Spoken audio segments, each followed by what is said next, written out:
এখন তো আমার আসার সময় হলো, আমি 2-2.5 ঘন্টা থেকে এখানে ওয়েট করতেছি। তো সরি, আমার একটু লেট হয়ে গেল। এটা তোমার জন্য আমার থেকে দেওয়া ছোট্ট একটি গিফট। ইস, আমার শরম করে। চলো বেবি, আমরা বাইগান। তুমি আমার জন্য কি করতে পারবে? তুমি যা বলবো আমি তাই করবো, প্রয়োজনে আমার জীবন দিয়ে দিব তোমার জন্য। তুমি কি আমার জন্য এই পুকুরে লাফ দিতে পারবে?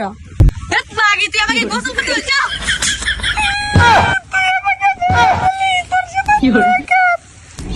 আমার বাপ মা আমাকে 3 দিন ধরে গরম পানি দিয়ে গোসল করাতে পারে না, আর তুই আমাকে একদিনে গোসল করাই দিবি, তাও ভালোবাসারই দেখিয়ে। যা।